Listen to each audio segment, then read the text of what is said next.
இன்றைய hello doctor நிகழ்ச்சியில் Parkinson நோய் குறித்து நரம்பியல் அறுவை சிகிச்சை நிபுணர் டாக்டர் ஹரிச்சந்திரா அவர்களுடன் உரையாடல். So thank you so much for coming to our show sir. You welcome. Thank you madam. Yes, it's a pleasure to join the show.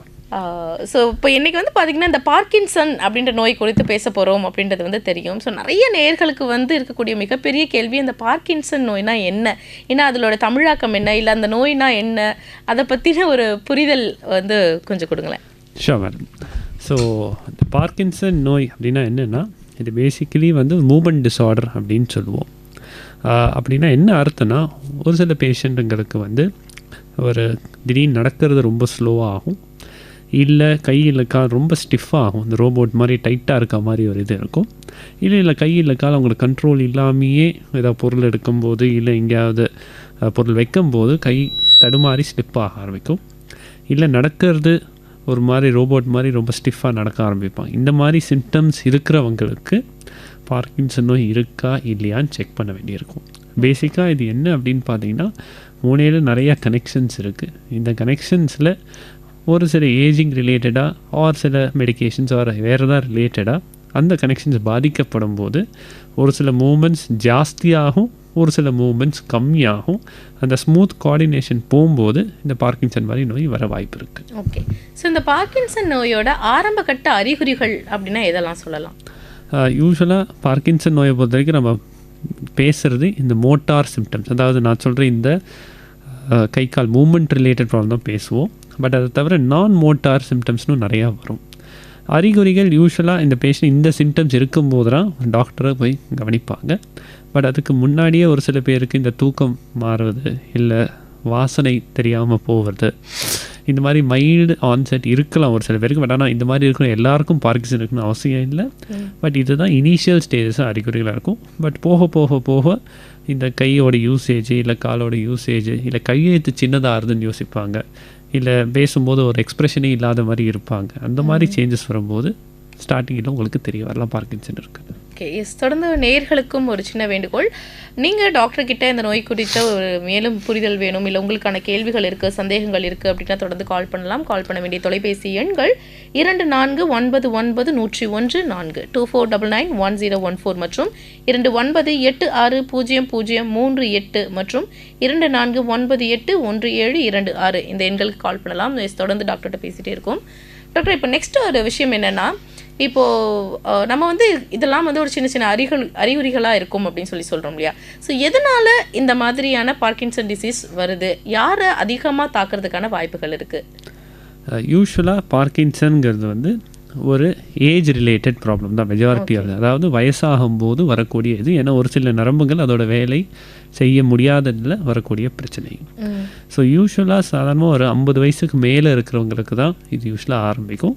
But இப்போ கரண்ட் இதில் அரௌண்ட் 40s மிடில் ஏஜ்லேருந்தே ஆரம்பிக்கிறதும் நோட்டீஸ் பண்ணுறோம். இதுதான் முக்கியமான காரணம். பட் இதை தவிர ஒரு சில பேருக்கு இந்த பக்கவாதம் ஸ்ட்ரோக்குன்னு வரும்போது அப்போ இந்த நரம்புகள் பாதிக்கப்பட்டாலும் வரலாம் பார்க்கின்சன். அது எந்த வயசில் வேணாலும் வரலாம். ஒரு சில பேஷண்ட்டுகளுக்கு மாத்திரை ஏதாவது ஒரு சில மாத்திரை அதிகமாக இருக்கும்போது உடம்புல கான்சன்ட்ரேஷன் அதிகமாக இருந்தால் அதனால கூட பார்க்கின்சனான நோய் வரலாம்.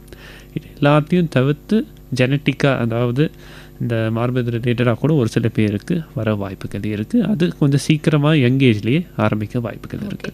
ஸோ இப்போ நம்மளுக்கு இருக்கக்கூடியது இப்போ நீங்கள் சொன்னீங்க இல்லையா, இப்போ வாசனை வரலை அப்படின்னா அது வேற ஒரு விஷயமா கூட இருக்கலாம், ஒரு சாதாரணமாக கூட இருக்கலாம் அப்படின்னு நினச்சிருக்கோம். ஆனால் இது பார்க்கின்சன் தான் அப்படின்றத உறுதி செய்யறதுக்கு என்ன மாதிரியான விஷயங்கள் எல்லாம் மேற்கொள்ளணும்? யூஸ்வலாக அந்த இதில் யாராலையும் கண்டுபிடிக்க முடியாதது பார்க்கின்சன் நோய் தான் என்னங்கிறது. பார்க்கின்சன்ஸ் யூஸ்வலாக ரொம்ப ஒரு கிளினிக்கல் டயக்னோசிஸ் அப்படின்னு சொல்லுவோம். அதாவது பேஷண்ட்டுக்கு என்னென்ன எக்ஸாமினேஷன் பண்ணும்போது அவரோட சிம்டம்ஸ் என்ன இருக்கோ அதை பேஸ் பண்ணி தான் டயக்னோஸ் பண்ணுறது.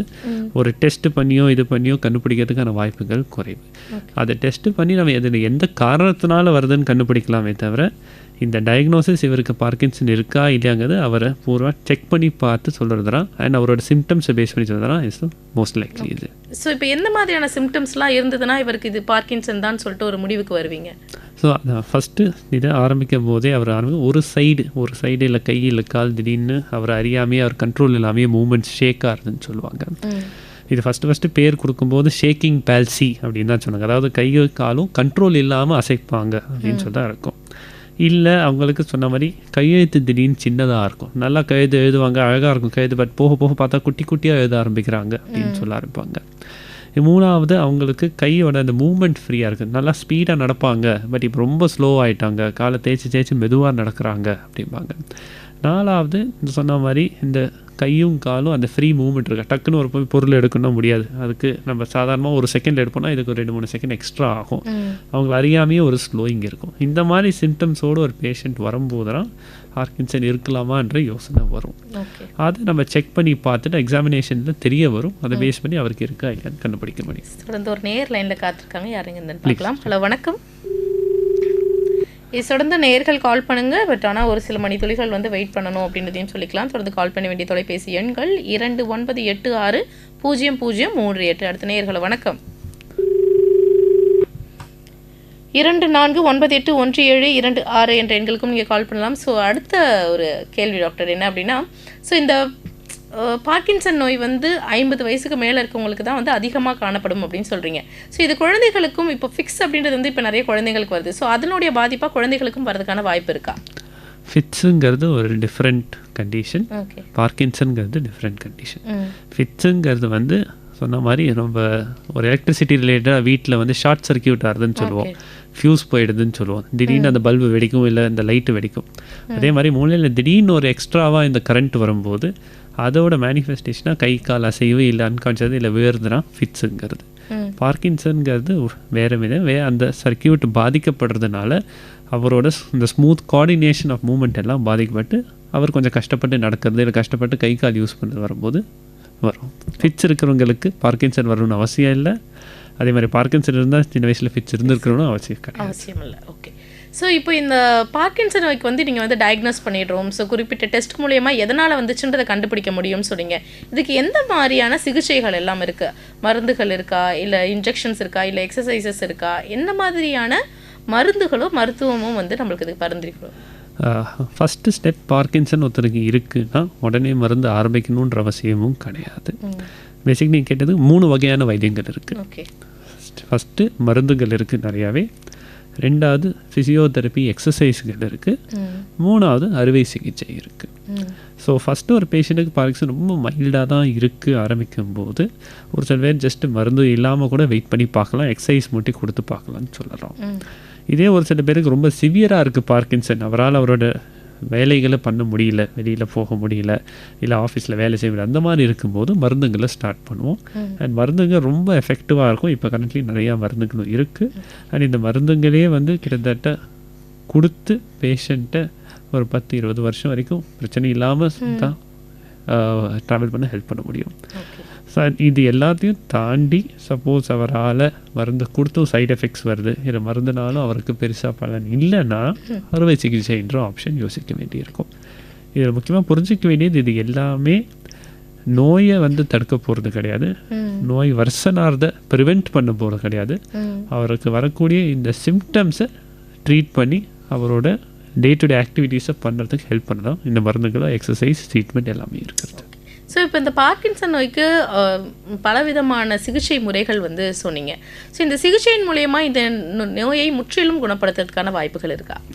பார்க்கின்சன்கிறது வந்து குணப்படுத்தக்கூடிய நோய் கிடையாது. எப்படி நம்மளால் நம்ம கிரேயிங் அஃபேர் ஆர் தலைமுடி வெள்ளையாகிறத வந்து ரிவர்ஸ் பண்ண முடியாதோ, டை அடிக்கலாம், நீங்கள் என்ன வேணாலும் பண்ணிக்கலாம், கலர் கொடுக்கலாம், ஆனால் அது நடக்க வேண்டியது நடந்துதான் ஆகும். அதே மாதிரி இந்த நோய்ங்கிறது ஒரு ஏஜ் ரிலேட்டட் டீஜெனரேஷனும் அது ப்ராக்ரஸ் ஆகிட்டே தான் இருக்கும். பட் இந்த மருந்துங்க மூலமும் இல்லை இந்த அறுவை சிகிச்சை மூலமாகவும் அந்த சிம்டம்ஸ் அவருக்கு வராமல் தடுக்கும் போது அவரோட லைஃப் நல்லா இருக்கும், குவாலிட்டி ஆஃப் லைஃப் நல்லா இருக்கும்னு ஹெல்ப் பண்ண முடியும் அந்த விஷயத்தில். ஸோ அடுத்த நேயர்களே வணக்கம். ஹலோ வணக்கம். வணக்கம்.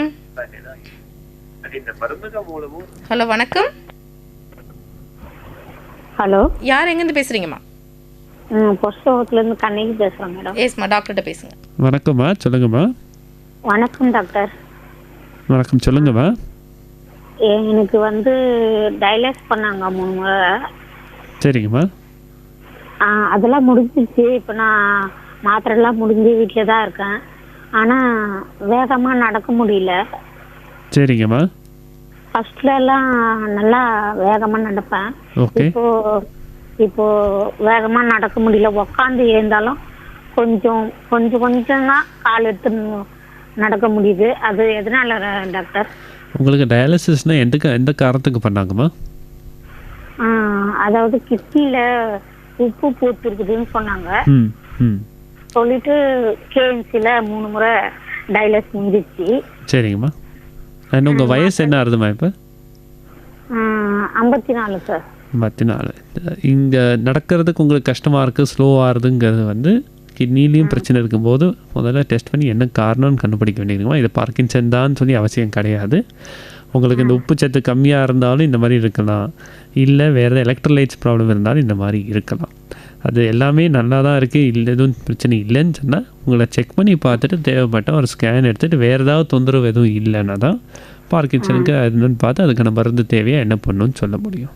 சரிங்களா? சார் இன்னொரு டவுட் சார். சொல்லுங்கள். இந்த கிட்னி ப்ராப்ளம்ஸ்னால தண்ணி நிறைய குடிக்கக்கூடாதுன்னு சொல்லியிருப்பாங்க. முதல்ல சொன்னாங்க. ம் எனக்கு டயாலிசிஸ் முடிஞ்சு 4 வருஷம் முடிஞ்சிடுச்சு. ம் தண்ணி நிறைய குடிக்கலாமா? அதனால எந்த ப்ராப்ளம் வராதுல்ல? அது பெஸ்ட்டு வந்து உங்கள் நெஃப்ராலஜிஸ்ட் டாக்டர் சொல்கிறது தான். ஏன்னா ஒரு சில பேருக்கு யூரின் போகிறது பாதிப்பு, யூரின் போக முடியலன்னா தண்ணியை கம்மியாக குடிக்க சொல்லுவாங்க. உங்களுக்கு யூரின் ஓரளவு நல்லா தான் போகிறது, இப்போ உங்களோட கிட்னி வேலை செய்து நல்லா தான் இருக்குன்னா கொஞ்சம் கொஞ்சமாக இன்க்ரீஸ் பண்ணிக்கலாம். அது பெஸ்ட்டாக ஒரு பிளட் டெஸ்ட் பண்ணி ஒரு கிட்னி ஃபங்க்ஷன் எப்படி இருக்குன்னு பார்த்துட்டு அதை பொறுத்துட்டு எவ்வளோ குடிக்கலாம்னு சொல்லி ஈஸியாக இருக்கும் உங்களுக்கு. தேங்க்யூ. நல்லதா. அடுத்த நேயர்கள வணக்கம். வணக்கம். ஹலோ வணக்கம். எஸ், நேயர்களுக்கு வந்து ஒரு சின்ன வேண்டுகோள் என்னன்னா, நீங்க கால் பண்றீங்க அப்படின்னா உங்களுக்கு பின்னாடி இருக்கக்கூடிய ரேடியோ வால்யூம் வந்து கம்மி பண்ணி வச்சுக்கோங்க. அடுத்த நேயர்கள வணக்கம்.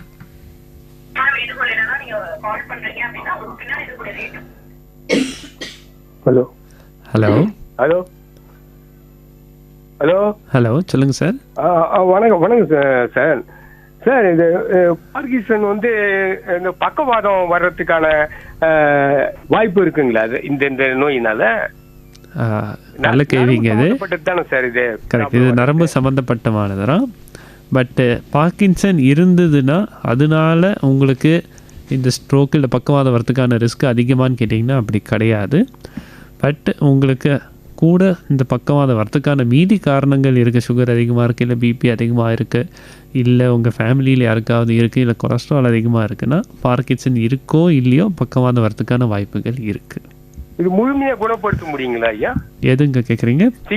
சிகிச்சையில் இந்த பிரச்சனையை வந்து இந்த ப்ராப்ளத்துக்கு சால்வ் பண்ணுறதுக்கான அது முழுமையான குணம் கிடைக்குங்களா? அதாவது உங்களுக்கு பார்க்கின்சன் நோயிலேருந்து முழுமையான குணம் கிடைக்கும்னா கிடையாது. அதுக்கு அறுவை சிகிச்சை இல்லை மருந்து கிடையாது. ஆனால் பார்க்கின்சனால் உங்களுக்கு இருக்கக்கூடிய கஷ்டங்களை உங்களுக்கு கிளியர் பண்ணி உங்களால் திருப்பி நார்மல் லைஃபுக்கு வர முடியுமான்னு கேட்டிங்கன்னா அது உங்களால் மருந்துகள் இல்லை அறுவை சிகிச்சையினால் முடியும். Thank you sir. தேங்க்யூ. அடுத்த நேயர்கள வணக்கம். எஸ், நேயர்கள் கால் பண்ணுறீங்க. பட் இருந்தாலும் உங்களை சுற்றி இருக்கக்கூடிய ரேடியோ வால்யூமாக மீண்டும் ஒரு முறை கேட்டுக்கிறேன். கொஞ்சம் கம்மி பண்ணி வச்சுக்கிட்டீங்க அப்படின்னா நம்ம பேசுறதுக்கு வந்து ரொம்ப இலகுவாக இருக்கும்னு சொல்லிக்கலாம். ஸோ இப்போ நிறைய விஷயங்கள் வந்து நம்ம பேசிக்கிட்டே இருக்கோம். எஸ், இந்த பார்க்கின்சன் பற்றி பேசிகிட்டே இருக்கோம். ஸோ நிறைய பேருக்கு வந்து இதை டக்குன்னு வந்து பக்கவாதத்தோடையோ ஸ்ட்ரோக்கோடையோ வந்து ஈஸியாக ரிலேட் பண்ணிட முடியுது. எல்லாமே இந்த ஸ்லோனஸ்னால அப்படின்ற நிறைய விஷயங்கள் இருந்துகிட்டே இருக்குது. ஸோ இது வராமல் தடுக்கிறதுக்கு என்ன மாதிரியான விஷயங்கள்லாம்? ஸோ ஆப்வியஸ்லி ஆகணும்னா ஆகித்தான் ஆகணும், வெல்ல முடியும் வர மாதிரி 50 வயசுனா. பட் அதை டிலே, அந்த ப்ராசஸை டிலே பண்ணுறதுக்கு ஏதாவது பண்ணக்கூடிய விஷயங்கள் ஏதாவது இருக்கா? நல்ல கேள்வி. அதுக்கான இது வரைக்கும் சயின்ஸ் பொறுத்த வரைக்கும் இதை ப்ரிவெண்ட் பண்ண முடியுமா அப்படின்னு கேட்டிங்கன்னா அதுக்கு பதில் கிடையாது. ஓகே, சரிங்களா? பட் ஒரு சில ரிஸ்க் ஃபேக்டர்ஸ் இருக்குது அப்படின்னா அது நீங்கள் கண்ட்ரோலாக வச்சிங்கன்னா அட்லீஸ்ட்டு ப்ராபப்ளி உங்களுக்கு வராமல் தடுக்கிறதுக்கு வாய்ப்புகள் இருக்கே தவிர 100% யாருக்கும் தெரியாது. எப்படி நம்ம அது மாதிரி கொழுப்பு சத்து அதிகமாக சாப்பிட்டாலும், இந்த ப்ராசஸ்டு ஃபுட்ஸ் அதிகமாக சாப்பிட்டாலும், அண்ட் மைக்ரோ நியூட்ரியன்ஸ் கம்மியாக இருந்தால் பிரெயினோட டீஜெனரேஷன் ஃபாஸ்ட்டாக ஆகிறதுக்கும் ஸ்ட்ரோக்கான ரிஸ்க் அதிகமாக இருக்கும். இந்த சேம் ரிஸ்க்கு இதுக்கும் இருக்குது. ஸோ அதை நீங்கள் கண்ட்ரோல் வச்சு ஒரு நல்ல லைஃப் ஸ்டைல் இருந்தீங்கன்னா probably you can postpone it, but you may not avoid it. Okay. So இதில் டிபிஎஸ் அப்படின்னு சொல்கிறாங்க இல்லையா சார், அப்படின்னா என்ன? அது எதற்காக அந்த சிகிச்சை கொடுக்கப்படுது? தேங்க்யூ. நீங்கள் நியூரோ சர்ஜன்னு சொன்னால் இந்த கேள்விக்கு எனக்கு இன்னும் என்ன பதில் சொல்ல இன்னும் எந்தூசியாஸ்டிக்காக இருக்கேன். ஸோ டிபிஎஸ் அப்படின்னா என்ன அர்த்தம்னா அது பேர் டீப் பிரெயின் ஸ்டிமுலேஷன். ஸோ உங்கள் பிரெயினில் டீப்பாக இருக்கிற உள்ளே இருக்கிற ஒரு சில பகுதி தான் இங்கே அதில் கொஞ்சம் பிரச்சனை இருந்தால் தான் இந்த மாதிரி பார்க்கின்சன்ற நோய் வர வாய்ப்பு இருக்குது. ஸோ அது நான் சொன்ன மாதிரி இட் இஸ் எலக்ட்ரிக்கல் ஒரு சர்க்கியூட், மூலங்க இந்த நியூரான்ஸுக்குன்னு எலக்ட்ரிக்கல் சர்க்கியூட். அந்த சர்க்கியூட்டில் இந்த பிரச்சனை இருக்கும்போது ரொம்ப அந்த இடத்துல போய் ஒரு ஸ்டிமுலேஷன் கொடுத்தோன்னா அந்த சர்க்கியூட்டோட வரக்கூடிய பிரச்சனைகளை நம்ம சிம்டம்ஸை ஆஃப் பண்ண முடியும். இதுதான் உங்களோட டிபிஎஸ். இது எப்படின்னா ஒரு எக்ஸ்ட்ரா ஸ்விட்ச்சு இந்த அப்நார்மல் சர்க்கியூட்டில் நீங்கள் போடுறீங்க. உங்களுக்கு தேவைப்படும் போது அந்த ஸ்விட்ச் நீங்கள் ஆன் பண்ணுறதும் ஆஃப் பண்ணுறதும் உங்கள் சிம்டம்ஸ்க்கு ஏற்ற மாதிரி ஒரு கண்ட்ரோல் கிடைக்கும்.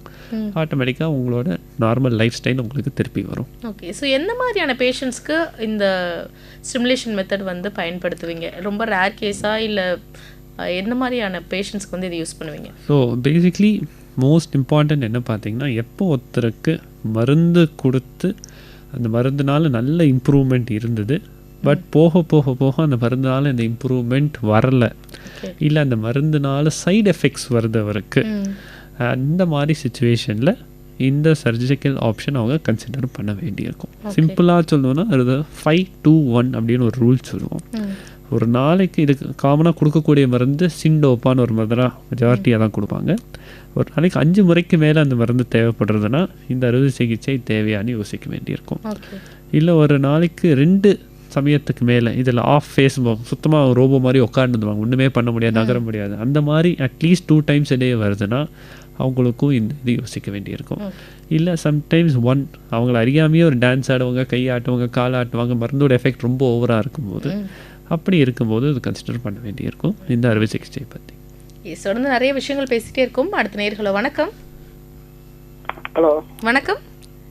வணக்கம் சார். வணக்கம்மா, சொல்லுங்கம்மா. வணக்கம் டாக்டர். சொல்லுங்கள் சார். ராணிப்பேட்டை மாவட்டம் வாழைப்பந்தல் பாபு பேசுகிறேன் சார். வணக்கம், சொல்லுங்கள் பாபு சார். அந்த நோய் பற்றி சொல்லிங்க, அந்த பக்கவாத நோய் வர்றதுக்கு அறிகுறி என்ன வருது சார்? அது பக்கவாத நோய்ங்கிறது சடனாக வரக்கூடியதைங்க, அதுக்கு அறிகுறிகள்னு ஒன்றும் இல்லை.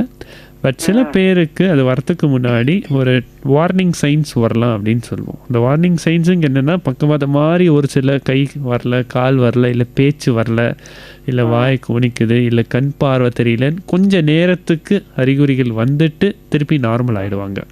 அந்த மாதிரி அறிகுறிகள் இருக்குன்னா அவங்களுக்கு பக்கவாத வர்றதுக்கான இது ரிஸ்க் ஜாஸ்தி. உடனே போய் டாக்டரை பார்த்து எதனால இது வருது, அது தடுக்கிறதுக்கு என்ன பண்ண வேண்டியிருக்கும்னு செக் பண்ண வேண்டியிருக்கும். நன்றி டாக்டர். Thank you sir. தேங்க்யூ. தொடர்ந்து நிறைய விஷயங்கள் பேசிகிட்டே இருக்கோம் சார். இப்போ நீங்கள் வந்து ஃபிசியோதெரப்பி மூலயமா ஒரு மெத்தட் இருக்குது, ஃபிசியோதெரப்பி மூலயமா அதை கொஞ்சம் சரி பண்ணலாம் அப்படின்னு சொன்னீங்க. So how about gym work out so இல்லை அவங்க வீட்லேயே செய்யக்கூடிய ஒர்க் அவுட்ஸ் இதெல்லாம் வந்து அது சரி செய்யறதுக்கு ஏதாவது வாய்ப்புகள் இருக்கா? இல்லை, இதை ஃபிசியோதெரப்பி மூலமாக இது சரி செய்ய முடியாது. பேசிக்லி அவங்களோட முக்கியமான கஷ்டங்கள் இந்த கையோட யூசபிலிட்டி இல்லை அந்த ஃப்ரீடம் ஆஃப் மூமெண்ட் அதெல்லாம் இல்லாத போது அதுக்கு ஃபிசியோதெரப்பி மூலமாக கொடுத்து அந்த ஃப்ளெக்சிபிலிட்டியும் அந்த இஸ் எபிலிட்டி டு மூவ் அரவுண்டை கொடுக்க முடியும் அவங்களுக்கு. ப்ளஸ் ஒரு சில பேருக்கு முக்கியமாக என்ன நடக்கும்னா, நடக்கும்போது அவங்களால ஒன்று அடிக்கடி தடுத்து பார்ப்பாங்க கண்ட்ரோலே இல்லாமல், இல்லாட்டா நடக்கிறதுக்கு அது ரொம்ப ஸ்லோவாகிடும். அவங்கள மாதிரி இருக்கிறவங்களுக்கு நடக்கிறதுக்கு கெயிட் ஹெல்ப் பண்ணுறதுக்கு ஒரு சில சப்போர்ட்டிவ் கேர் மாதிரி கொடுப்பாங்க. அதாவது ஒரு சவுண்டு இல்லை பீட்டு கொடுத்து நடக்க வைக்கும்போது அது ஆட்டோமேட்டிக்காக அந்த சிங்க் பண்ணும்போது அவங்க நடக்கிறது ஃபாஸ்ட் ஆகும்.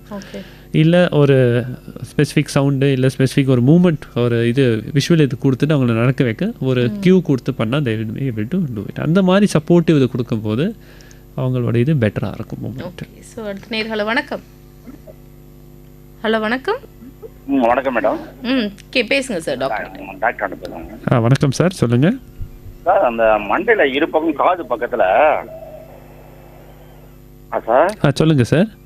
அந்த நம்ம சாமி விநாயகர் கும்பிடும் போது 2 கையில முட்டு போடுவோம்ல, ஆமாம், அந்த இடத்துல நரம்பு 2 சைடும் கரெக்டா தூக்கின்னு வருது சார். தூக்கின்னு வரும்போது வலி எடுக்குது, அதுவே தானாவே ஒரு நாளைக்கு அமிங்கிடுது, திருப்பி ஒரு நாளைக்கு வீங்குது. அது என்ன சார் அது? அந்த இடத்துல ஃபஸ்ட்டு புரிஞ்சுக்கணும், யூஸ்வலாக அந்த இடத்துல நரம்புங்கிறது சொல்லுவது வந்து ரத்தக்கோயா. ஆக்சுவலாக நரம்பு அங்கே வீங்காது. யூஸ்வலாக அந்த ரத்தக்கோயாங்கிறது வீங்கிட்டு குறையுது அப்படின்னா ஃபஸ்ட்டு உங்களுக்கு பிளட் ப்ரெஷர் ஏதாவது இருக்கான்னு பாருங்கள், இல்லை வேறு ஏதாவது டென்ஷன் ஏதாவது இருக்கான்னு பார்க்க வேண்டியிருக்கும். ஏன்னா காலில் ரத்த கோள அடைப்பு இருக்குது சார். காதில் காலில் 2 கால்லையும் காலில் ரத்தக்கோயா அடைப்பு இருக்குன்னா அதான் நல்லா நடக்கிறேன். நீங்கள் சிகரெட் குடிக்கிற பழக்கம் இருக்கா? ஆமாம், அதுதான் ட்ரீட்மெண்ட் சார். அதான் அதனால தான் இந்த காலில் உங்களுக்கு இந்த மாதிரி வந்திருக்கும். அந்த காலில் அந்த மாதிரி வந்திருக்குன்னா அதே மாதிரி மூளைக்கு போகிற ரத்த ஓட்ட ரத்த குழாயிலும் இதே மாதிரி பிரச்சனைங்க வரலாம். இல்லை பிபினால கூட இந்த மாதிரி பிரச்சனைங்க வரலாம். ஸோ அதை ரெண்டையும் செக் பண்ணி நீங்கள் பார்த்துட்டு அதுக்கான வைத்தியம் எடுக்க வேண்டிய. அடிக்கடி தலைவலி வருதுன்னா தயவுசெய்து ஒரு நரம்பியல் டாக்டர் பாருங்கள். பார்த்துட்டு இதுக்கு என்ன டெஸ்ட் கொடுக்க அதை செக் பண்ணிங்கன்னா இதுக்கான நரம்பு அப்படியே மேலே அது வீங்கின மாதிரி மேலேயே நல்லா தெரிஞ்சு நரம்பு. இல்லை, அது வீங்கிறதுங்கிறது வந்து அந்த ரத்த குழாய் வந்து குறைச்சிட்டு வருதுங்கிறது அது நரம்பு கிடையாது. அது அந்த ரத்த குழாயில் ப்ரெஷர் அதிகமாக இருந்தால் இந்த மாதிரி ஆகலாம். இல்லை ரத்த குழாய் வரும்ன்றீங்களா? அதுதான் உங்களுக்கு தெரியுது அதே மாதிரி இருக்குன்னா அதனால தான் ஒரு நரம்பியல் டாக்டர் வாட்டி பார்த்துட்டு உங்கள் ரத்த குழாய்க்கு என்ன டாக்டர் வாங்க அதையும் செக் பண்ண சொன்னீங்கன்னா பெட்டராக உங்களுக்கு வைத்தியம் பண்ண முடியும். தேங்க்யூ ஃபார் தேங்க்யூ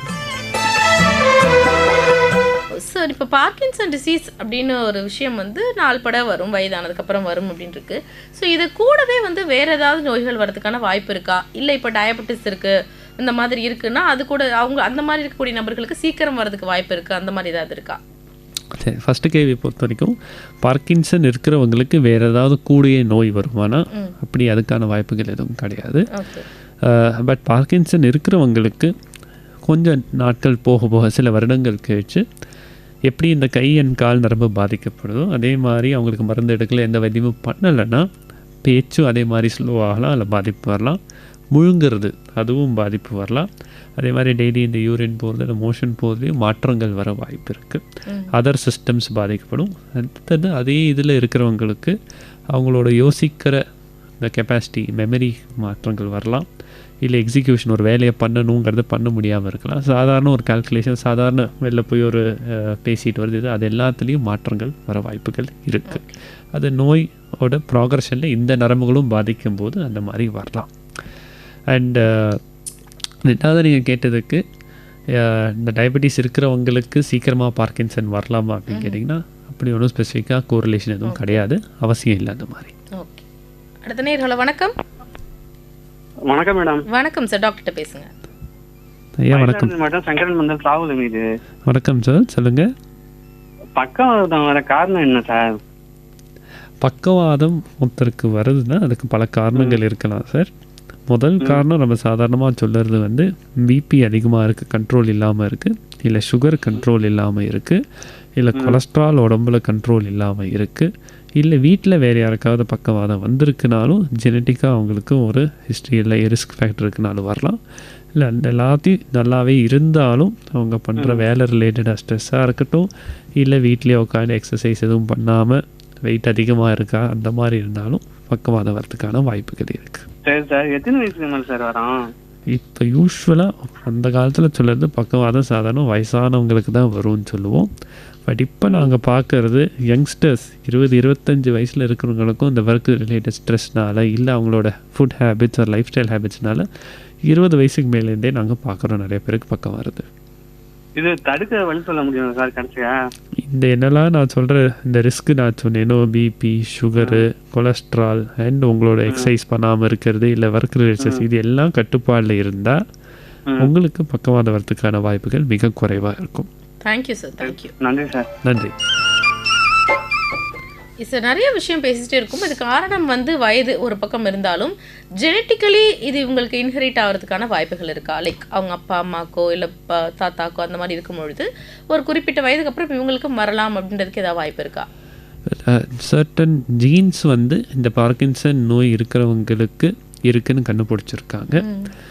பட் எல்லாருக்கும் அது அப்பாவுக்கு இருக்குது இல்லை அம்மாவுக்கு இருக்குது உடனே குழந்தைக்கும் வருமானம் அது அவசியம் அப்படி கிடையாது.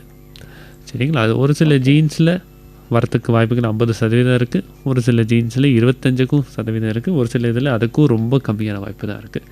அதனால் இருக்குன்னா உடனே இருக்குன்னு அவசியம் இல்லை. அதே டெஸ்ட்டு அப்பாவுக்கு இல்லை இருக்குன்னா பசங்களுக்கும் பண்ணி பார்த்துட்டு கண்டுபிடிக்கலாம். But that is still only இந்த ஏர்லி ஸ்டேஜ். அதுக்கு எல்லாருக்கும் டெஸ்ட் பண்ணணுமா, எனக்கு அப்பா இருக்குன்னா பையனுக்கு பண்ணணுன்னா அப்படி அவசியம் கிடையாது. ஓகே. ஸோ இப்போ நிறைய பேர் வந்து பார்க்கின்சன் நோய் இருந்தால் அது கூடவே வந்து மன அழுத்தமும் சேர்ந்து வரும் அப்படின்ற மாதிரி சொல்கிறாங்களே, அது எந்த அளவு உண்மை, இல்லை அது எதனால் வருது? ஆக்சுவலாக தேங்க்யூ. முதல்ல இந்த பாயிண்ட்டை அப்போ நான் சொல்லலை. இந்த மன அழுத்தம் வருதுங்கிறது பார்க்கின்சன் நோயினால் இல்லை. பட் பார்க்கின்சன் நோய் இருக்கிறவங்களுக்கு நிறைய பேருக்கு மன அழுத்தமும் இருக்கலாம், இல்லை சைக்காட்டிக் டிஸ்டர்பன்சஸ் கொஞ்சம் எக்ஸாஜரேட் சிசோஃபீனியா மாதிரி அந்த மாதிரி மாற்றங்களும் வர வாய்ப்பு இருக்குது. எந்த கெமிக்கல்ஸ் ஆர் எந்த நரம்புகள் இந்த மூமெண்ட்டுக்கு பாதிக்கப்படுதோ அதே நரம்புக்கு பக்கத்தில் இருக்கிற சர்க்கியூட்ரா இந்த 2 இதுக்கும் இன்வால்வ் ஆகுது. ஸோ அதனால இதுவும் வரத்துக்கான வாய்ப்புகள் இருக்குது. கூடவே இந்த மருந்துகள் நான் சொன்னதால ஒரு சில மருந்துகள்னாலையும் ஒரு சில பேருக்கு இந்த மாதிரி மாற்றங்கள் வர வாய்ப்பு இருக்குது. ஓகே, ஸோ அடுத்த நேர் பார்ப்போம். ஹலோ வணக்கம். ஹலோ வணக்கம். ஹலோ ஹலோ யார் சொல்லுங்கள். வணக்கம், ராஜகோபால் பேசுறேன் மேடம். டாக்டர்கிட்ட பேசுங்க சார். வணக்கம் சார், சொல்லுங்கள். டாக்டர் சார் வணக்கம். வணக்கம் ஐயா, சொல்லுங்கள் சார். சார் நிறைய விஷயம் தெரிஞ்சுட்டு உங்ககிட்ட இருந்து. சந்தோஷம். ஆக்சுவலா சர்ஜரி பண்ணலாம்னு சொன்னீங்க இல்லையா? ஆமாங்க ஐயா. அந்த சர்ஜரியில ஆக்சுவலா என்ன பண்ணுவாங்க சார்? நரம்ப எடுத்துருவாங்களா இல்ல வேற ஏதாவது ஃபிட்டிங்ஸ் கொடுப்பாங்களா? கொஞ்சம் சொல்லுங்களேன். சரிங்க, இதுக்கு நான் ரேடியோல கேட்டுக்கிறேன். சரிங்க, இது யூஸ்வலாக ரொம்ப 2 வகையான சிகிச்சை இருக்கு ஐயா இதுக்கு. நான் முன்னாடி சொன்ன மாதிரி இது பிரெயினில் உள்ளே இருக்கிற ஒரு பகுதியில் அந்த நரம்பு பாதிக்கப்படும் போது இந்த மாதிரி வருது ஒருத்தங்களுக்கு. ஸோ இது சிம்பிளாக சொல்லணும், ஒரு ஸ்விட்ச் இருக்குது, ஒரு சர்க்கியூட் இருக்குது, ஒரு எலக்ட்ரிக்கல் அது அப்நார்மலாக சரியாக வேலை செய்யலை. ஸோ ஒரு வகையான சிகிச்சையில் அந்த ஸ்விட்சு அந்த சரியாக வேலை செய்யலைன்னா அதை உடச்சி போட்டுடுவோம். சின்னதாக உள்ளே அந்த பிரெயினோட பார்ட்டில் சின்னதாக உள்ளே ஒரு ஊசி மாதிரி ஒரு போட்டு அதை அந்த பார்ட்டை ரொம்ப வேலை செய்யாமல் பண்ணிட்டோம்னா ஆட்டோமேட்டிக்காக இந்த சிம்டம்ஸ் குறையும். இன்னொரு வகையான இதில் இதே மாதிரி சின்னதாக ஒரு ஊசி மாதிரி ஒரு உள்ளே போட்டு அந்த பகுதிக்கு ஒரு எக்ஸ்ட்ராவாக ஒரு ஸ்விட்சு கண்ட்ரோல் கொடுப்போம். அந்த ஸ்விட்சு கண்ட்ரோல் கொடுக்கும்போது அவங்களுக்கு தேவைப்படும் போது அது எக்ஸ்ட்ரா வேலை செய்யணும், இல்லை தேவைப்படாத நேரத்தில் அதை ஆஃப் பண்ணியும் வச்சுக்கலாம். இது நம்ம ஹார்ட்டை பொறுத்த வரைக்கும் பேஸ் மேக்கர்னு கேள்விப்பட்டிருப்பீங்க. ஒருத்தருக்கு ஹார்ட்டு துடிப்பு சரியாக இல்லாட்டா ஒரு பேஸ் மேக்கர்னு வச்சு அது கரெக்டாக துடிக்க வைப்பாங்க. அதே மாதிரி இதுலேயும் ஒரு பேட்டரியும் ஒரு ப்ரோக்ராமர்னு இந்த நெஞ்சு பக்கத்தில் வச்சுட்டு மார்புக்கிட்ட அதை மூளைக்குள்ளே போகிற இந்த ஊசி மாதிரி இருக்கிற இந்த வயரோட கனெக்ட் பண்ணி வைப்போம். இது எல்லாமே உங்களுக்கு தோலுக்கு உள்ளே தான் இருக்கும், தோலுக்கு வெளியில் எதுவுமே தெரியாது. உங்களுக்கு ஆப்ரேஷன் பண்ண அந்த அறிகுறிகள் தழும்பு கூட ரொம்ப ஒன்றும் பெருசாக தெரியாது. ஏன்னா முடி இருக்கும், முடி வளர்ந்துடும், அந்த இடத்துல ஒன்றும் உங்களுக்கு தெரியாது. அடுத்த நேயர்களோ வணக்கம். தொடர்ந்து நேயர்கள் கால் பண்ணலாம். ஹலோ டாக்டர் நிகழ்ச்சியில் இன்னைக்கு நரம்பியல் மருத்துவரான ஹரிஷ் சந்திரா அவர்களுடன் பேசிக்கிட்டே இருக்கோம். தொடர்ந்து கால் பண்ண வேண்டிய தொலைபேசி எண்கள் 29860038 மற்றும் 24999101.4 மற்றும் 24981726 அப்படின்னு நம்பருக்கு கால் பண்ணுங்க. அடுத்த நேயர்களோ வணக்கம்.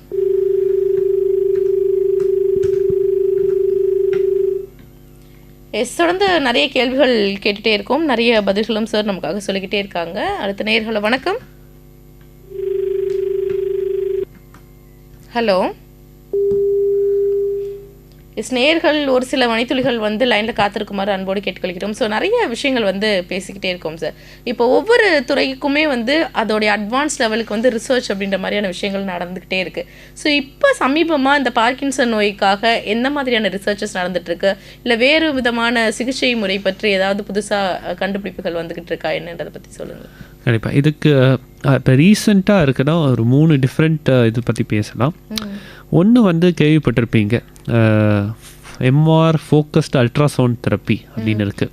இப்போ நான் இது வரைக்கும் சொன்ன இந்த டீப் பிரெயின் எல்லாத்துலேயுமே நம்ம ஒரு ஊசி மாதிரி ஒரு வயரை மூளைக்குள்ளே அமுச்சு அங்கே இருக்கிற அந்த எந்த பகுதியில் பாதிப்பு இருக்கோ அதை நம்ம ட்ரீட் பண்ணிட்டு இருக்கோம்.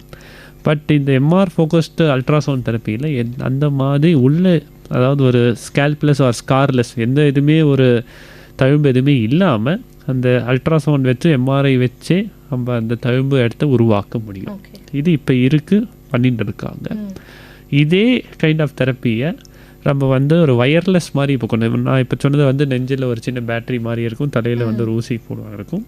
இது ரெண்டுக்குமே இந்த கனெக்ஷன் எதுவுமே இல்லாமல் ஒரு வயர்லெஸ்ஸாக ஒரு ப்ளூடூத் மூலமாகவே இது ரெண்டையும் கனெக்ஷன் கொண்டு வரதுக்கு ஒரு முயற்சி நடந்துட்டு இருக்கு. பட் இது எல்லாத்தையும் தாண்டி 3வது நீங்கள் எல்லாருமே கேட்குறது இந்த குணப்படுத்த முடியுமான்னு கேள்விங்களுக்கும் ஸ்டெம் செல் தெரப்பியும் நிறைய ரிசர்ச் போயின்னு இருக்கா, ஜெனட்டிக் தெரப்பியும் போயின்னு இருக்கு. பட் இது வரைக்கும் அதனால் பலன் கண்டுபிடிக்கப்படவில்லை. ஓகே, ஸோ இப்போ நிறைய விஷயங்கள் தொடர்ந்து பேசிகிட்டே இருக்கும்பொழுது இப்போ இந்த பார்க்கின்சன் நோய் வந்ததுன்னா கரெக்டாக அவங்க எந்த துறை சார்ந்த மருத்துவரை அணுகணும்? ஏன்னா நிறைய பேர் கொஞ்சம் டைட்டாக இருக்குன்னா எலும்புல பிரச்சனையோ இதுவாக இருக்குமோன்னு சொல்லிட்டு ஆர்த்தோ கிட்ட போகிறதா அப்படின்ற மாதிரியான கன்ஃபியூஷன் இருக்குது. ஸோ கரெக்டாக அவங்க எந்த மாதிரியான மருத்துவரை போய் பார்க்கணும், எந்த மாதிரியான சிம்டம்ஸ்க்கு எந்த மருத்துவரை பார்க்கணும் அப்படின்றத சொல்லுங்கள். ஸோ பேசிக்லி உங்களுக்கு நடக்கிறதுல கஷ்டம் இருக்குது, ரொம்ப ஸ்லோவாக நடக்கிறீங்க, இல்லை கை கால் உங்கள் கண்ட்ரோல் இல்லாமல் அது பாட்டு ஒரு மூமெண்ட் நடந்துட்டு இருக்கு, உங்களால் அதை கண்ட்ரோல் படுத்தப்பட முடியல, இல்லை உங்களால் வந்து கையில் உங்களோட இது ரோபோ மாதிரி ஸ்டிஃபாக இருக்க மாதிரி இருக்குது. இது எது இருந்தாலும் நீங்கள் பார்க்க வேண்டியவர் ஒன்று ஒரு நரம்பியல் சார்ந்த ஒரு மருத்துவரை. அவங்க ஒரு வாட்டி செக் பண்ணிவிட்டு இல்லை இது பார்க்கின்சன் இல்லை நரம்பு ரிலேட்டட் ப்ராப்ளம் இல்லைன்னு சொல்கிறாங்கன்னா அவங்களே ஆட்டோமேட்டிக்காக அடுத்தது எந்த நீங்கள் இருக்கிற மாதிரி எலும்பு டாக்டரை பார்க்கணுமா இல்லை வேறு ரத்த குழாய் ரிலேட்டட் டாக்டர் பார்க்கணுமா கைட் பண்ணி ஹெல்ப் பண்ண முடியும். பட் இந்த மாதிரி சிம்டம்ஸ் இருக்குது, பார்க்கின்சன் தான் அவசியம் இல்லை, வேறு பல நோய்கள் இந்த மாதிரி வரலாம். ஸோ அது ஃபஸ்ட்டு நரம்பியல் மருத்துவர் பார்த்துட்டு அது என்ன வைத்தியம் சொல்லிட்டு அது எதுவுமே இல்லை நரம்பு ரிலேட்டட்னா ஆட்டோமேட்டிக்காக வேறு ஒருத்தரை பார்க்க கைட் பண்ண முடியும். ஸோ தொடர்ந்து நேயர்களும் கால் பண்ணுங்கள். கால் பண்ண வேண்டிய தொலைபேசி எண்கள் 2499-101-4 மற்றும் 2498-1726. அடுத்த நேயர்களை வணக்கம். வணக்கம். ஹலோ வணக்கம். பேசிக்கொண்டிருக்கும் தொடர்ந்து நேயர்களுக்கான சின்ன வேண்டுகோள், நீங்கள் கால் பண்ணீங்க அப்படின்னா இங்கே கொஞ்சம் கவனம் செலுத்தி பேசலாம் அப்படின்ற ஒரு விஷயம் வந்து இருந்துக்கிட்டே இருக்குது. ஸோ இப்போ நிறைய பேர் செல்ஃப் மெடிக்கேஷன் அப்படின்ற ஒரு விஷயம் வந்து எடுத்துக்கிறாங்களே சார். ஸோ இப்போ நம்மளுக்கு என்ன நடந்தாலும் அதுக்கான ஒரு செல்ஃப் மெடிக்கேஷன் வீட்லேயே வந்து வச்சுருப்பாங்க. அந்த மாதிரி ஒரு வேளை ரொம்ப பிடிச்சிருக்கு, கை ரொம்ப டைட்டாக இருக்குது, இல்லை கால் நடக்க முடியலன்றப்போ எண்ணெய் போட்டு நீவுறது, இந்த மாதிரியான சில விஷயங்கள்லாம் பண்ணுறாங்க. அதை நீங்கள் எப்படி பார்க்குறீங்க? ஐ திங்க் அதான் சொல்கிறேன், இது வந்து நான் சொல்கிறது பார்க்கின்சன் எல்லாருக்கும் இந்த மாதிரி சிம்டம்ஸ் இருக்குன்னா அதுதான் அவசியமே கிடையாது. நீங்கள் வீட்டில் நீங்கள் என்ன பண்ணுறீங்க, நீங்கள் சாதாரணமாக கிராம்ஸு குறைக்கலின்னு சொல்லுவோம், அது மாதிரி இதில் கூட இந்த மாதிரி இருக்குன்னு யோசிக்கலாம். அதுக்கான நீங்கள் ஒரு சத்து மாத்திரை கால்சியம் இல்லை மெக்னீசியம் எடுத்தால் போதும். இல்லை அதே மாதிரி நீங்கள் சொன்ன மாதிரி ஆயில் போட்டு மசாஜ் பண்ணி விட்டாலும் போதும். இதெல்லாம் தாண்டியும் ஒருத்தருக்கு சரியாகாத பட்சத்தில் தான் நீங்கள் டாக்டர் வந்து பார்க்க வேண்டியிருக்கும். ஓகே. ஸோ அடுத்த நேயர்கள் வணக்கம். வணக்கம். ஹலோ சொல்லுங்கம்மா, டாக்டர்கிட்ட பேசுங்க. வணக்கம் மேடம். வணக்கம் சார். வணக்கம்மா, சொல்லுங்கம்மா. சார் ஃபிக்ஸ் வரவங்களுக்கு பக்கவாதம் வருமாங்க சார்? எனக்கு ஒரு டவுட்டு, அதான் கேட்குறேன். ஃபிட்ஸு வந்து யூஸ்வலாக குழந்தை மாதிரி இருக்குது, இல்லை எந்த ஏஜில் வருதோ அதை பொறுத்துமா? இல்லைங்க சார், 40 வயசு ஆகுது, எங்கள் தம்பி பொண்டாட்டிக்கு வருது. ஓகேம்மா. இப்போ டேப்லெட் எடுத்துருக்கா, இருந்தாலும் ஒரு டவுட் ஆகுது பக்கவாதம் வருமா என்னன்ட்டு, அதான் உங்ககிட்ட ஃபிட்ஸு எல்லாருக்கும் இருக்கிறவங்களுக்கு பக்கவாதம் வரணும்னு அவசியம் இல்லைம்மா. ஆனால் பக்கவாதம் வந்தவங்களுக்கு ஃபிட்ஸ் வரதுக்கு வாய்ப்புகள் இருக்குது. சரிங்க சார், தேங்க்யூ சார். சரிங்களா? தேங்க்யூ. தேங்க்யூம்மா, தேங்க்யூ. அடுத்த நேயர்களை வணக்கம். வணக்கம். வணக்கம். விருகம்பாக்கத்துலேருந்து கிரிஜா பேசுறேங்க. சொல்லுங்க மேடம். டாக்டர் கிட்ட பேசணும் சார். எங்க ஃபாதருக்கு வந்து பார்க்கின்சன் இருந்தது. அது வந்து நீங்க சொல்றீங்க நரம்பு சம்பந்தமான நோயின்னு. ஆனா அல்சைமர் அப்படின்ற நோய் உள்ளவங்களும் அதே மாதிரியான சிம்டம்ஸ் சொன்னாங்க. இதுக்கு சொன்னதுக்கும் பார்க்கின்சனுக்கு உள்ள சிம்டம்ஸும் சேமா இருக்கிற மாதிரி இருந்தது. இது ரெண்டும் என்னென்ன காரணங்களால வருது சார்? அதுவும் வந்து நரம்பு சம்பந்தப்பட்ட நோய் தானா? அது அடுத்தது வந்து மறதி வந்து இந்த ரெண்டுத்துக்குமே ஒரு சிம்டமா சார்? சரிங்கம்மா, இந்த thank you for the question. So Alzheimer's, Parkinson ரெண்டுமே நரம்பு சம்பந்தப்பட்ட நோய்கள் தான். சரிங்களா? பார்க்கின்சனை பொறுத்த வரைக்கும் முக்கால்வாசி ஆர் மெஜாரிட்டி ஆஃப் த பீப்புளுக்கு வந்து இந்த மூமெண்ட் ரிலேட்டடான பிரச்சனை தான் மெயின் கம்ப்ளைண்ட்டாக இருக்கும். நடக்கிறது, இல்லை விழுறது, இல்லை கை யூஸ் பண்ணுறது, இல்லை ஒரு ஷேக்கின தடுமாற்றம் மாதிரி இருக்கிறது. அவங்களுக்கும் நீங்கள் நினைக்கிற மாதிரி மெமரி ரிலேட்டட் ப்ராப்ளம்ஸ் வரலாம். பார்க்கின்சன் இருக்கிறவங்களுக்கும் அது பல காரணங்கள் இருக்கலாம், அதுக்கு ஆர் பல டிஃப்ரெண்ட் டைப்ஸ் இருக்கலாம். அதனால் ஒருத்தருக்கு எவ்வளோ சிவியராக வருதுங்கிறது மாறலாம். அல்சைமர்ஸை பொறுத்த வரைக்கும் அவங்களோட மெயின் கம்ப்ளைண்ட் மெமரி ப்ராப்ளம் தான். அவங்களுக்கு மூமெண்ட் ரிலேட்டட் ப்ராப்ளம் இருக்கிறதுக்கான வாய்ப்புகள் கம்மி, ரொம்ப குறைவு. ஒரு ரஃபாக சொல்லணும்னா உங்களுக்கு பார்க்கின்சன் பொறுத்த வரைக்கும் 100 பேர் இருக்காங்கன்னா 90 பேருக்கு மூமெண்ட் ப்ராப்ளம் இருக்கும், ஒரு 10-15 பேருக்கு மெமரி இஷ்யூஸ் இருக்கலாம். ஆனால் அல்சைமர்ஸ் பேஷண்ட்டுக்கு 100 பேருக்கும் மெமரி ப்ராப்ளம் இருக்கும், ஆனால் ஒரு 10-15 பேருக்கு மூமெண்ட் ரிலேட்டடாகவும் கூட ஏதாவது எக்ஸ்ட்ராவாக இருக்கலாமே தவிர கம்ப்ளீட்லி டிஃப்ரெண்ட் ரீசன்ஸ். சார் இன்னொரு டவுட் சார். என்னுடைய சிஸ்டர் ஒருத்தவங்களுக்கு வந்து நியர்லி 59 இயர்ஸ் ஆகுது.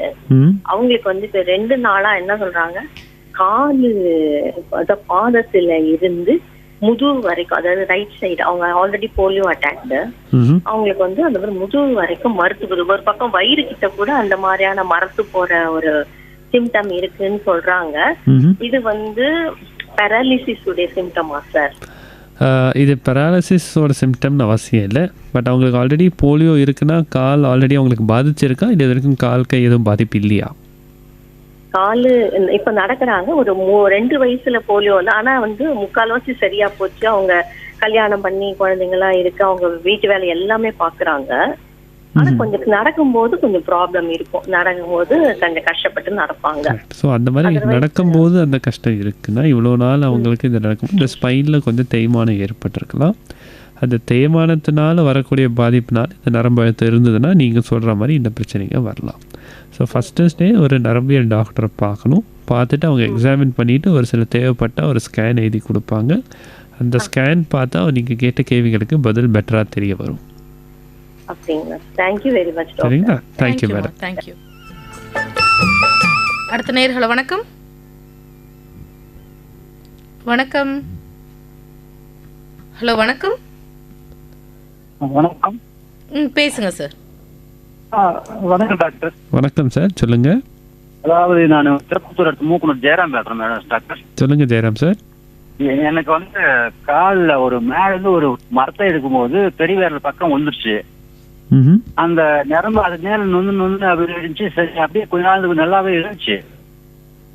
இப்ப பாத்தீங்கன்னா பின்னால் பக்கம் அந்த புதிங்கால் பக்கம் அது போகுது. அதனுடைய இது பக்கம் என்னன்றது எனக்கு தெரியலங்க டாக்டர். அதெல்லாம் என்ன ஆகும்னு உங்களுக்கு அது ஆலோசனை. எனக்கு ஆக்சுவலாக கிளியரா புரியல உங்களுக்கு. உங்களோட கேள்வியை கொஞ்சம் தெளிவா சொல்லுங்க. அதாவது எதிர்பக்கம் பெரிய விரல் பக்கம் ஒரு மரம் விழுந்துருச்சு. சரி. அந்த மரம் ஒண்ணு அப்படியே கொஞ்ச நாள் வலி எடுத்து லேசா வலி எடுத்து தான் இருந்துச்சு. அது அப்படியே இருந்து 4 பட்டில கொஞ்சம் குறைஞ்சிச்சு, வலி குறைஞ்சிச்சு டாக்டர். சரிங்க. இப்போ ஒரு 6 மாசம் முன் நடந்து இப்போ வந்து பெரிய அந்த குதிங்கால கீழ் பக்கம் வந்து இப்போ வலி எடுக்குது. இந்த பக்கம் பின்னாடி பக்கம் வலி எடுக்குது. அது என்ன காரணம்? அதுக்கு அவங்களோட ஆலோசனை. காலில் குதிக்கால் பக்கம் வலி இருக்கு, கரெக்டா? ஆமா. பட் முன்னாடி இந்த மரம் விழுந்தது வந்து உங்களோட கெட்ட விரல் கிட்ட விழுந்தது.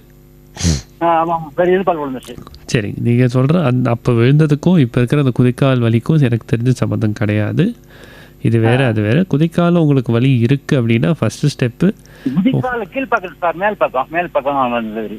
அதான் ஃபர்ஸ்ட் வலி இருக்குன்னா ஃபர்ஸ்ட் ஸ்டெப்பு உங்களுக்கு அதான் ஃபர்ஸ்ட்டு நீங்கள் வந்து ஒரு எலும்பு டாக்டர் யாரோ ஒரு வாட்டி செக் பண்ணி எக்ஸாமின் பண்ண சொல்லுங்கள். சில வாட்டி நீங்கள் போடுற இந்த செருப்பு மாற்றினாலே அந்த வலி சரியாக போகிறதுக்கு வாய்ப்புகள் இருக்குது. அப்படி அவங்க பார்த்து செக் பண்ணி சரியாகலை அப்படின்னா ப்ராப்ளி ஒரு நரம்பு டாக்டர் எக்ஸாமின் பண்ண வேண்டியிருக்கும் உங்களை. Thank you sir. தேங்க்யூ. சரிங்களா? நன்றி. அடுத்த நேயர்களே வணக்கம். ஹலோ, பேசுங்க சார். ஹலோ, சந்திரன் பெரிய நகர் டாக்டர். ஹலோ, சொல்லுங்க ஐயா. டாக்டர் வணக்கம். வணக்கம், சொல்லுங்க ஐயா. எனக்கு 62 வயசு ஆகுது டாக்டர். 2 கையும் ஷோல்டர்ல இருந்து வலிக்குது, முட்டியும் வலிக்குது, சுகர் இருக்குது, ஹார்ட் பேஷண்ட். சரிங்க. இதுனா ஸ்ட்ரோக் வர இது மாதிரி இருக்குமா? பயமாகுது. நீங்கள் சொல்கிற இந்த முட்டு வலியும் கை வலியும் குறைச்சலும் வந்து ஸ்ட்ரோக்குக்கான அறிகுறிகள் கிடையாது ஐயா. பட் உங்களுக்கு சுகர் இருக்குன்னா சுகரை கட்டுப்பாடில் வைக்காட்டா உங்களுக்கு ஸ்ட்ரோக் வரதுக்கான வாய்ப்புகள் இருக்குது. கட்டுப்பாடில் நார்மலாக இருக்கிற ரேஞ்சில் இருந்தால் பெட்டராக இருக்கும். ரெண்டாவது, நீங்கள் ஹார்ட் பேஷண்ட் சொல்லிங்க, ஹார்ட்டுக்கு ஏதாவது மருந்து எடுத்துகிட்டு இருக்கீங்களா? எதனால ஹார்ட்? சாப்பிட்றேன் மாத்திரை. ஓகே. ஒரு சில ஹார்ட்டுக்கும் இந்த ரத்த ஓட்டம் பாதிக்கிற பேஷண்ட்டுக்கு ஒரு சில மாத்திரை கொடுப்பாங்க. அதே மருந்து இந்த ஸ்ட்ரோக் பேஷண்ட்டுக்கும் உபயோகமாக இருக்கும். அதனால் அந்த மாதிரி மருந்து எடுத்திங்கன்னா சில வாட்டி ஸ்ட்ரோக் வரதுக்கான வாய்ப்புகள் குறைவாக இருக்கும். சரிங்களா? பட் சுகரும் கட்டுப்பாடில் இருக்கணும். உங்களோட ஹார்ட்டுக்கான எதுவும் கட்டுப்பாடில் இருந்தால் வாய்ப்புகள் குறைவு. எதனால வருது டாக்டர் அது ஸ்ட்ரோக்கு? வரதுக்கான காரணம் எப்படி உங்களுக்கு மாரடைப்புங்கிறது மார்புக்கு உங்களுக்கு ஹார்ட்டுக்கு போக வேண்டிய ரத்தம் பாதிப்பு இருக்கும். அதே மாதிரி ஸ்ட்ரோக்குங்கிறது மூளைக்கு போக வேண்டிய ரத்த ஓட்டம் பாதிச்சதுன்னா இல்லை ரொம்ப அதிகமாக போச்சுன்னா ஸ்ட்ரோக் வர வாய்ப்பு இருக்குது. இதுக்கு உங்கள் சுகரு, பிபி அண்ட் உங்கள் கொலஸ்ட்ரால்லாம் கண்ட்ரோல் இல்லாட்டா ரிஸ்க்கு இன்னும் அதிகமாக இருக்கும். அதுதான் முக்கியமான காரணம். Okay, thank you sir. Thank you. Thank you. அடுத்த நேயர்களே வணக்கம்.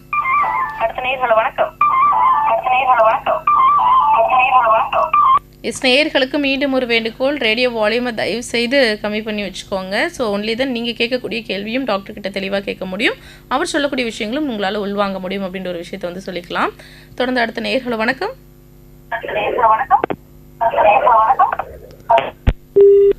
ஓகே. ஸோ இது வந்து இனிமேல் நம்ம காலர்ஸே எடுக்கக்கூடாதுன்ற அளவுக்கு வந்து நீங்கள் கால் பண்ணிக்கிட்டே இருக்கீங்க. ஸோ நிறைய விஷயங்கள் நம்ம பேசிக்கிட்டே இருக்கோம் சார். இப்போ நிறைய இந்த கம்பேரிசன் வந்து இந்த பக்கவாதத்துக்கும் இதுக்கும் சாரி. ஸோ இதில் வந்து வந்துக்கிட்டே இருக்குது. ஒரு நேர்கிட்ட பேசிடுவோம்.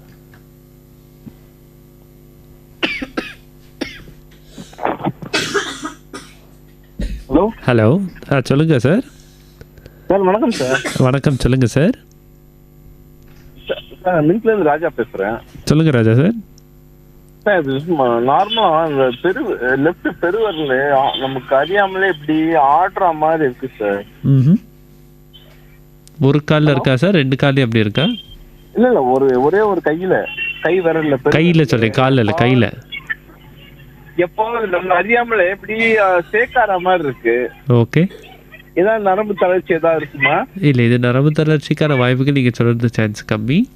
பட் ஒரு சில உடம்புல உங்களுக்கு இந்த உப்பு சத்து இல்லை கால்சியம் சத்துன்னு இது செக் பண்ண வேண்டியிருக்கும். அது ரெண்டும் நார்மலாக இருக்குன்னா ஒரு நரம்பு டாக்டர் வாட்டி ஒரு எக்ஸாமின் பண்ணிட்டாங்கன்னா உங்களுக்கு தெரிஞ்ச அறிகுறிகள் இது மட்டும் இருக்கலாம். இல்லை வேறு ஏதாவது அறிகுறிகள் அவங்க செக் பண்ணி பார்க்கும்போது கண்டுபிடிக்க முடிஞ்சு அதுக்கான என்ன டெஸ்ட்டுன்னு பார்த்துட்டு உங்களுக்கான கரெக்டான வைத்தியம் கொடுக்க முடியும். ஓகே சார், நன்றி சார். நன்றிங்க சார். ஸோ தொடர்ந்து நிறைய கேள்விகள் கேட்டுகிட்டே இருக்கீங்க. ஆனால் நிறைய பேரோட கன்ஃபியூஷன் வந்து இந்த பார்க்கின்சனுக்கும் இருக்க எபிலிப்ஸிக்குமான அந்த கன்ஃபியூஷன் வந்துகிட்டே இருக்குது. ஸோ ஏன் இது கூட இதை மிக்ஸ் பண்ணிக்கிறாங்க? ஏன் இந்த கன்ஃபியூஷன் நடக்குது டாக்டர்? லைக் இதுக்கும் அதற்கும் தொடர்பு இருக்கா? இல்லை பார்க்கின்சன் மாதிரியே வேறு ஏதாவது நோய்களும் இது கூட இருக்கா? சரி, பார்க்கின்சன் பொறுத்த வரைக்கும் இது ஒரு தனி நோய். அண்ட் எபிலிப்சிங்கிறது ஒரு தனி நோய். எபிலிப்சிங்கிறது நான் சொன்ன மாதிரி ஒரு பிரெயினுக்குள்ளே ஒரு ஷார்ட் சர்க்கியூட், ஒரு திடீர்னு ஒரு எலக்ட்ரிக்கல் இது ஆக்டிவிட்டி பயங்கரமாக ஜாஸ்தி ஆகும்போது இந்த மாதிரி வரத்துக்கான வாய்ப்புகள் இருக்குது. பார்க்கின்சனை பொறுத்த வரைக்கும் ஒரு சில எலக்ட்ரிக்கல் சர்க்கியூட் சரியாக வேலை செய்யாட்டா வர இந்த மாதிரி வாய்ப்பு இருக்குது. பார்க்கின்சன் மாதிரியே அதர் மூவ்மெண்ட் டிஸார்டர்ஸ் நம்ம காமனாக நாங்கள் என்ன பார்ப்போம்னா ட்ரெமர்ஸ் அப்படின்னு ஒன்று சொல்லுவோம். வெறும் நடுக்கம் மட்டும் இருக்கும். கை நடுக்கம், இல்லை கால் நடுக்கம், இல்லை தலை நடுக்கம் மட்டும் இருக்கும்.